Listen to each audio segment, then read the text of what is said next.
Hey guys, so in this video we'll be solving this challenge called default dict.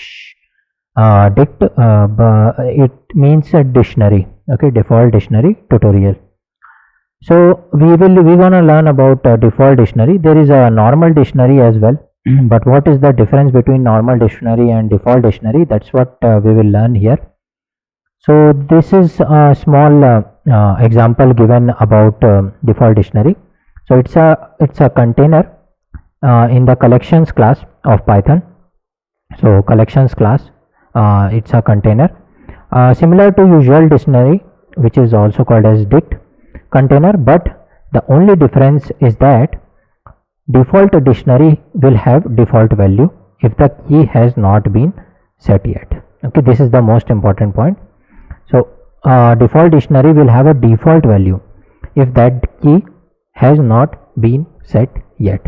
Okay, if you didn't use a default dictionary, if you would have used a normal dictionary, you would have to check it whether the key exists or not, and if it doesn't, you can set to whatever you want. Okay, so normal dictionary, what happens, you have to check whether the key is available or not. If it is not available, you can set it to anything you want, but in default dictionary, what will happen, it will check for a key and it will always return a default value.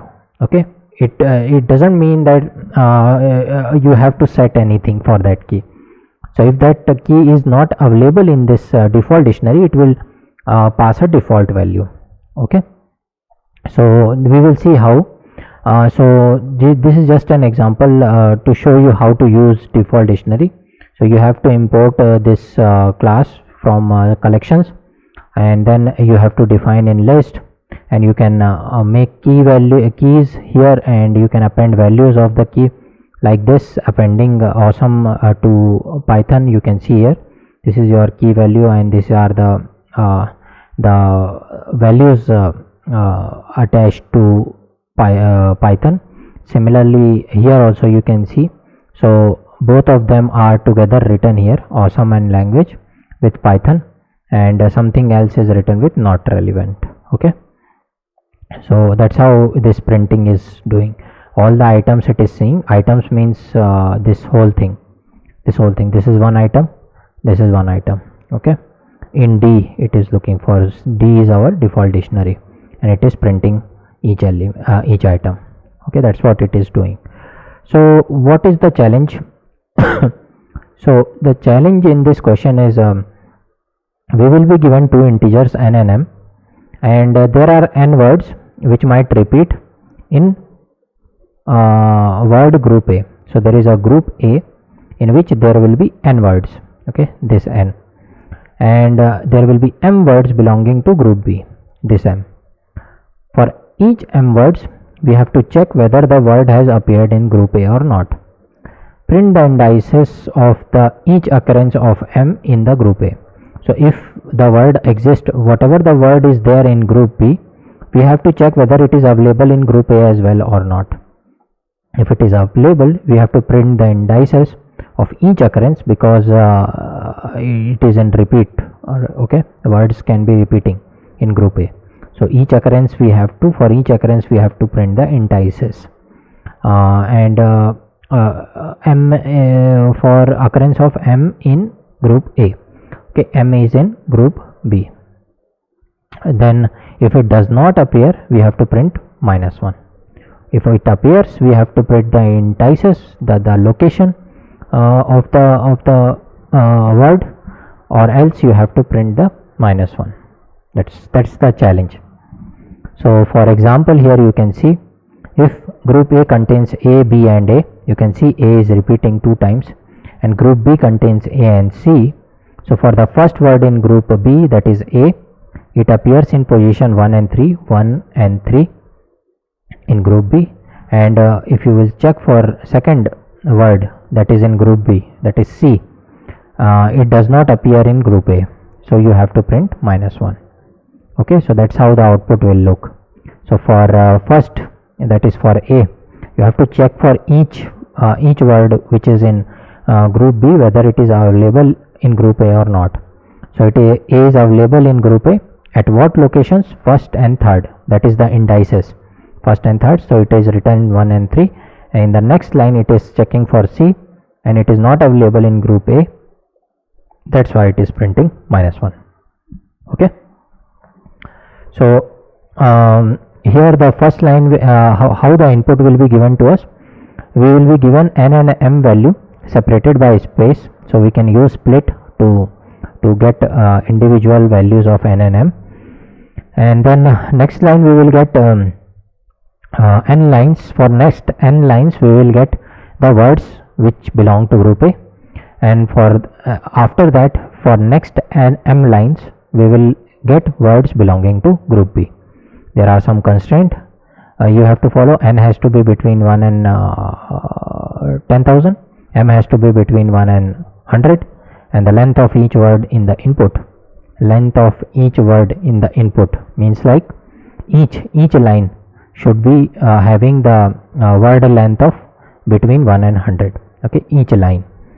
So it is not like you will only have this alphabets. Okay, you can have proper words as well, or maybe line as well. Okay, so now the output will be given m lines, output m lines. The ith line should contain the one indexed position of the occurrence of ith word separated by spaces. So with the space you have to represent the with the space you have to represent the output. Okay, so for example, here you can see n and m values are given 5 and 2.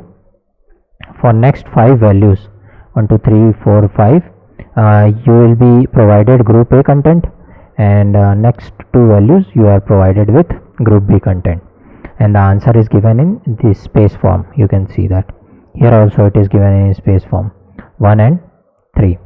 Here the location you can see 1 2 and 4. 1, this is 1 2 and 4. A is available and B is available in 3 and 5 location. Okay, that's how you have to see. One thing you have to see here is it is starting from 1, not 0. Okay, so that is something you have to take care, and the explanation is given here. A appeared 3 times in position 1 to 4, that's why it is printed 1 2 and 4 with a space, and B appeared 2 times in position 3 and 5, that's why it has given output 3 and 5 with a space. Now the sample problem, in the sample problem, if C would have been appeared in group B, you would print -1, although it is not available here C, but if there would be a alphabet C here in group B, it was necessary to check whether C is available in group A as well or not. It is not available, that's why you should have printed -1, but that's the case when C would have appeared. So you have to make your code in this way that it will return a default value. Default value is this -1. Okay, when the word is not available. So that's how you are using the default dict. Okay, so let's write the code, and there is nothing given to us, so I'll switch to Python 3. I'll remove this guy. So the first thing I'll do is I'll take the values of n and m, just like regular what we were doing before. Input dot split. Okay, let's print these guys. Print n comma m. Bracket is necessary in Python 3. Oh, submit. I have submitted it, which is wrong. Okay, so we can see that we are getting 5 and 2. Okay, the input is in same form what is given in the example here, this. Okay, but they will not be in integer, so I want them in integer. So what I'll do is I'll print n equal to int n and m equal to int m. Okay, so that they will be converted into integer. You can see integer, integer. Here they are string. Here they are string. Now they are integer, so it is not showing it. So now we have n and m. So what will happen? We got our n and m. This line is done. So from this line is done. From next line onwards, we are getting the content for group A. Okay, and that too we have to start with 1. So for loop I in range, I have to start with 1 to n plus 1. I'll do, because n inputs will be available, and I'll define a array which is called group A equal to 0, not 0, this, and I'll try to append in everything in group A. Dot append. I'll try to append in this way. Okay, I'll write input here and I'll write I here. Okay, now let's print this guy grp A, so that you will see what it is there. So what I'm doing is, here I'm taking all the values. Okay, all the values which are these guys, 5 values, these 5 values, because n is 5. Okay, 5 values, and I'm trying to store in a list called group A. Okay, that's what I'm doing here. And how I'm doing it, I don't think I need a list. I have to define default dictionary. Okay, because we have to use that, right? I can't use conventional methods. We have to learn how to use default dictionary. I've done something wrong. Okay, I have not imported the library, so let me import the library default dict list. Okay, and it is showing that dash line because we have not imported the library. So instead of normal list, I am using default dictionary list, because I have to give a default value, right? Whenever there will be if nothing, if a word is not existing in group A, it should give some default value. That's why a normal list won't give it. So it's a list form. So dictionary, right? Dictionary, if you remember how it looks, I'll show you. It will look like same normal dictionary, but it has a facility of returning default value. That's the only difference between default dictionary and normal dictionary. So you can see this is an example of dictionary. So this inverted comma, you can see brand is on the left side of colon. You have keys. These are keys, brand, model, year, and these are values, Ford, Mustang, and 1964. That's how you define a normal dictionary. In this default dictionary, you will have one extra option of defining default value. Okay, I'll show you. Default dictionary, default dictionary. So here you can see some examples have been demonstrated. So if you will try to make a normal dictionary, and you are printing a value dictionary 1, you are able to print geeks, because this is the key value. Okay, key is 1, key is 2, key is 3, and the values are geeks for geeks. Okay, so it is calling for the key value 1, so it will print the value of key 1. Okay, that's how it is working. Now if you will ask for dictionary 4, which is not existing, because only keys are available is 1, 2, and 3. So and you are asking for fourth key value 4, so it is not available, so it is showing error. So default dictionary comes into picture. Okay, so here you import the library. Then what you can do here is, you can see you have defined a default dictionary, and you have given a default value here. Default value is a function, means like it's calling a function called def value. It is going inside and it is returning not present. Okay, if there will be any key which is not available, it will show not present. Okay, for example, you can see a is assigned 1, b is assigned 2. So if you will print d b, it will print 1 and 2, but if you will ask for dc, it will present not present. It will give the output not present. That's the difference between normal dictionary and default dictionary. There are other ways of using the same thing.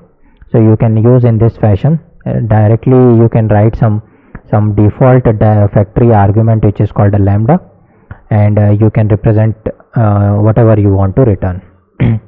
Okay, so there are different ways of using it. We will use a way I'll show you, which is very easy. So just to give you a background, you can read more about this. I wanted to give you a feel how it works. So you can see what I'm doing here is here I am giving the key value, which is my inputs key values, which is these guys a b, and I am assigning the integer values, these values, as their values. Okay, so that's what you will see, a dictionary which will have key values, your input, and values are 1 2 3 4 5 integer numbers. Okay, so let's run this. So you can see a default dictionary where you have a key value a, and 1 2 and 4 are your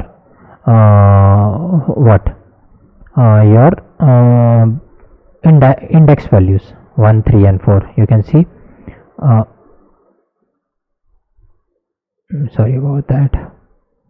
You can see 1 3 and 4. Okay, so it is taking all the indices and collecting together. Okay. So now what you can do is, now we have our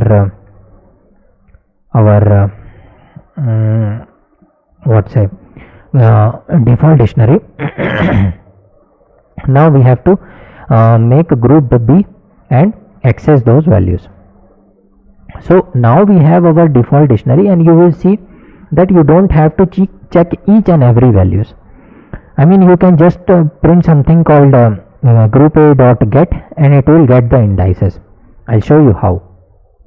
So since we are having group B as our input, so I'll write for I in range. This also has to start with 1 to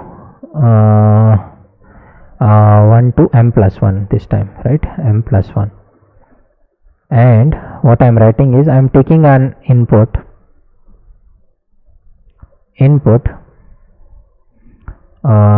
each time I'm taking an input, and I'm trying to find the element. Okay, let me write group is some variable where I'm taking group A dot get. It will get the value, else it will print some default value. Okay, so what it should get? It should get input. Okay, so I'll show you get in default dictionary. Okay, so you can see that get key, whatever key you want, else it will return the default value. So our default value is what? -1. Here it is given to us, -1 we have to represent, or it will check for key value. Now the key value, what I am doing is, I am taking as an input in X. I can remove this actually, I don't need extra variable for that. So I'll print group now, so that you will see how it looks. grp. So it will go inside group A. It will try to get the key value which I am trying to ask from the input. If it is available, it will return the indices to group, else it will return -1. Okay, that's how it is working. Now what are the inputs I am giving? I am giving these inputs. Okay, because I have collected all the inputs of A. Okay, collected all the inputs of A. Now when it comes the turn of B, what I'll do is I'll go one by one. So for first time I will check for A. A will be given here.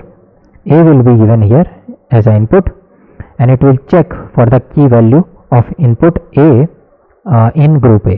Okay. So if it is available, which it is, so it will return the index value, which is 1, 2 and 4.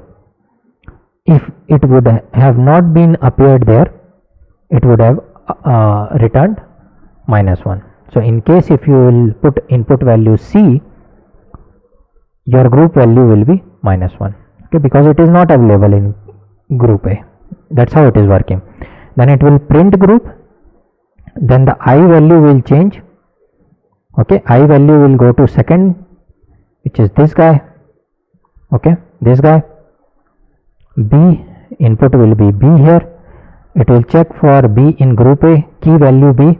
If it is available, it will return the indexes value, okay, which we have seen here in this statement, else it will return -1. Okay, let's see that. I'll print group as well, group A, so that you will see how it is working. It's much more convenient way. So this is your default dictionary. You can see that it is returning 1, 2 and 4 and 3, 5, which is what we want. But we don't want commas or bracket, right? We want in spaces form and without brackets. So let's take care of that. So what I'll do is I'll try to join everything. Let's print I want a spaces dot join group. Okay, grp. Let's run the code. Group expected str integer find. Okay, integers are there. So let me convert it into string, but they are not single values, they are whole list. So what I'll do is I'll use map in str comma this I'll use. Okay, so what it will do is now what's the problem here? See, these 1, 2, 4 are in integer form and we want them as str. So I can't use directly str comma group in this I can't use. I'll show you. Str group, because you have a list, you don't have a single value. Okay, that will work only when you will have a single value, you can change it to str, but you have a whole list. So mapping, what it will do is it will convert into str each and every value. Okay, so what it will do is it will take first element, it will convert into str. Okay, str, then second element convert into str, third element convert into str, and you will again have a list with 1, 2, 4, but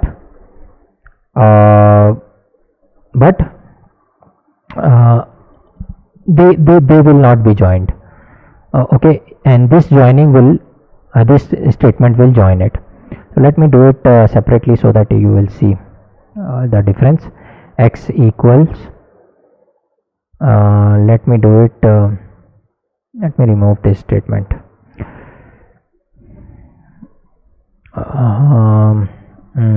Let me do str grp and let me print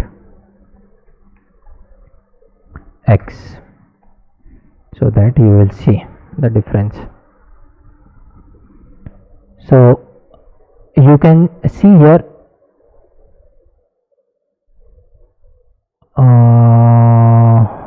str, you are able to get str.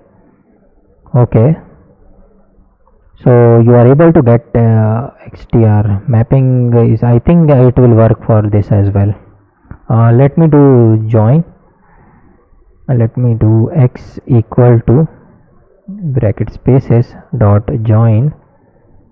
I don't think I will able to join at x. Okay, with spaces it will join.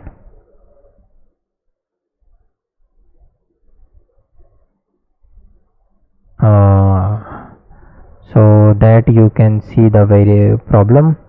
Let me what shall I do? I'm getting a space separately. I'm getting a space. I should get a space, but I need to remove these guys, right? But I'm getting a space like this, like this, like this. So yeah, let me do it now. So that's the problem. str map. Now let me do it. So now you have it. See that? So str will this way of changing the group's value into str is taking individual element, it is taking and changing it, and that's why we are able to join them. Previously we were not able to join them because it was taking as a input as a whole list. This guy, it was changing into str. So now right now you have 1 2 4, and imagine a string which looks like this. Okay, like what should I say, like x equal to this is a string which looks like 1 2 4. So this is not something we want, and that's how it was treating previously. When I use the map, it is taking individually. Okay, so I hope you are able to see the difference. It is individually it is taking rather than whole thing. Okay, so now we have got it. So I'll combine all this stuff. Zoom x here, I'll write, and I'll print as well. Print, and I'll remove these extra variables which is not required. Okay, now I'll run it. So we are getting the outputs. So I'll remove group. Okay, this group, let me comment it, and our code is done, I think. Let's run it. We are passing the sample case. Let's submit the code.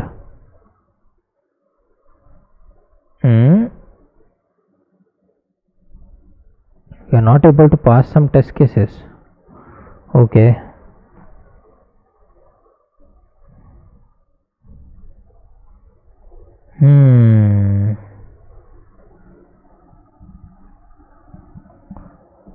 okay. What's the problem? Runtime error I am getting. So you can check, actually we are only able to pass few cases. So 0 we have passed, which was first case. 5th we have passed. If we will unlock, we will lose 5 hackos. 5 hackos is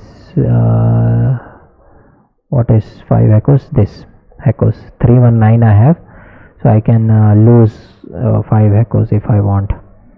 Let me check what I have done. I think I made a mistake here.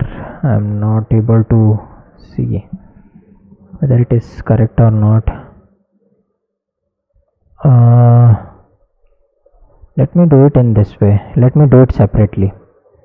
Okay, equal to, so how it will look, you will see. Separately it will have all the elements.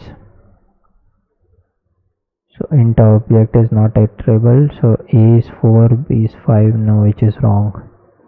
This is wrong.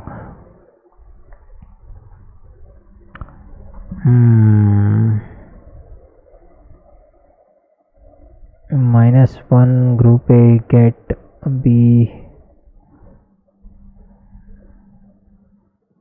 group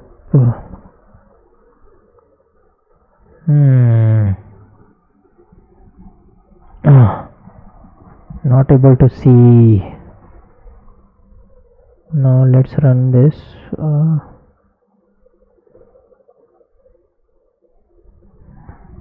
So actually we should not go to test cases and check it, but there is no way for me to check actually. Yeah, it's a nice practice to let me go through it. Let me use one of the test cases. So I'll remove this. So I'm not able to recall why it is wrong, because I was able to clear my sample test case. This I'm able to get it, but test case I'm not able to clear it. Only 2 3 I'm able to clear. So let's look at for this guy. I lose unlock and lose 5 hackers, so that you will see what is the input. So you can see 1 and 2 are my n and m. This is n and this is m and this is also m. So you can see it's a giant string. Expected output is 1 and -1. Oh, okay. So -1 we have not printed it, right? So okay, so check this out. This will work only when you got your input in group A, but when you will have output -1, this will not work, right? Group will not have some string, so there has to be a if condition. If group, what I'll do is group is not equal to -1, then and then only it will do like this. Else what it will do is it will print -1. Okay, so hopefully you are able to see that this whole string is in B, this string and this string, because B value is 2, M value is 2, and A is having only this string. So it is checking for this string for the first time whether it is available in A. It is available, so it has printed 1, the index of this. Only one element is available, so it has index will be 1. But when it checked for this guy in the group A, it is not available, hence it printed -1, and we were not printing -1 at all. So now I think it should run.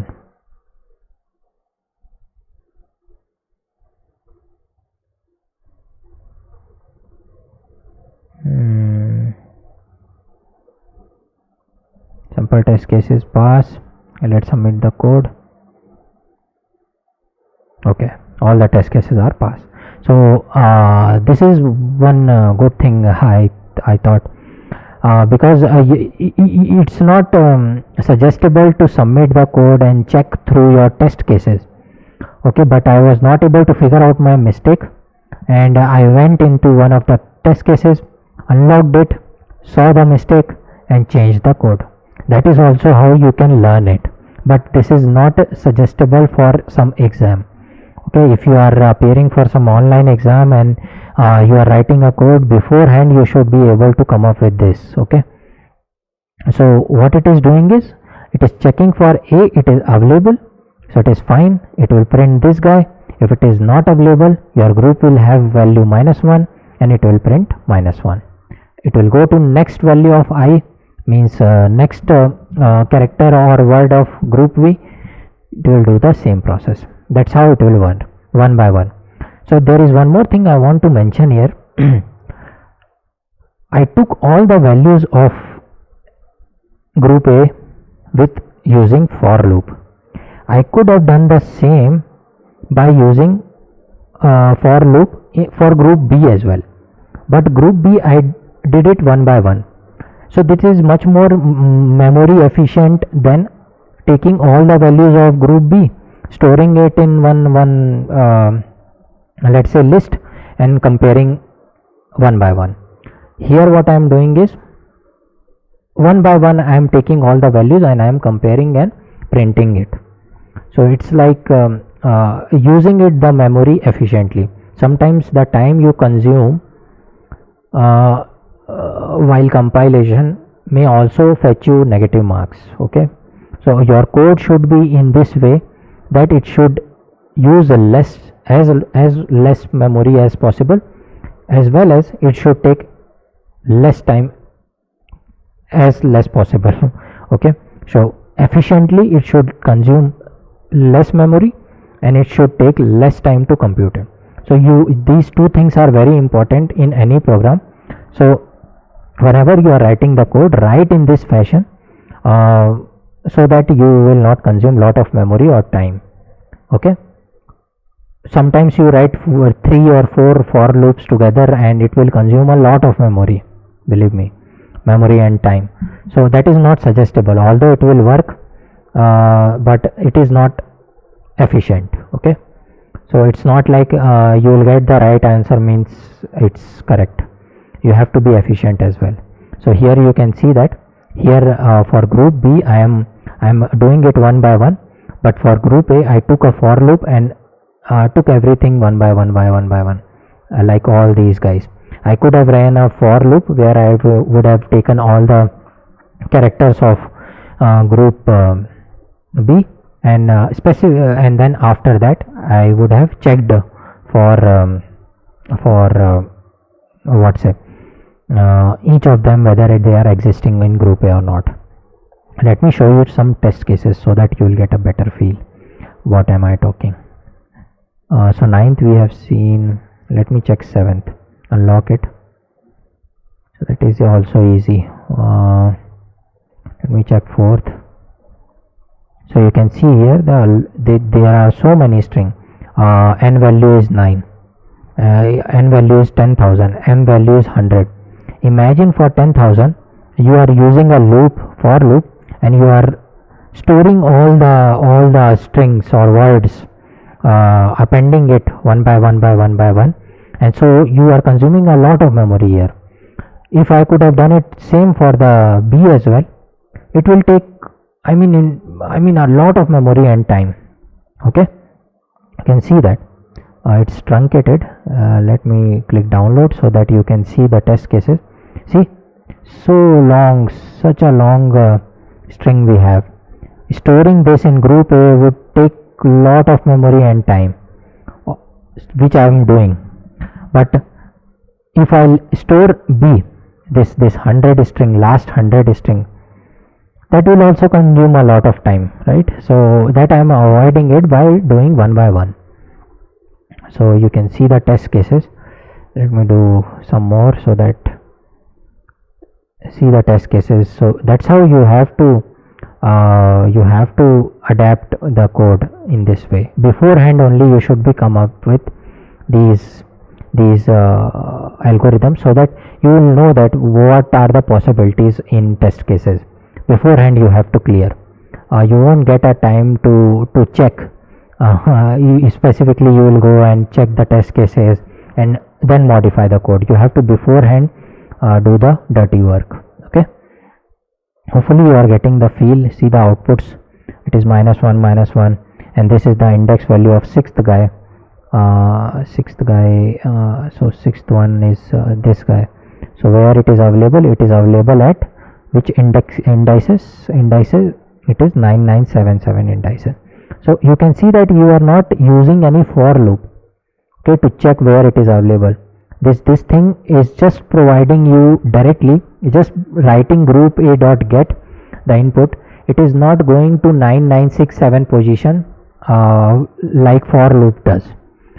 From beginning to 9967 position it will not go. It will directly go to 9967 position. That's the difference. Computationally wise, I hope you are able to see that. If we would have using same logic, but with for loop, it would be much more time taking and memory consuming, right? So just I'm trying to give you the point that time and memory is very important in programs. Okay, so hopefully you like this challenge. I'll see you guys in the next one.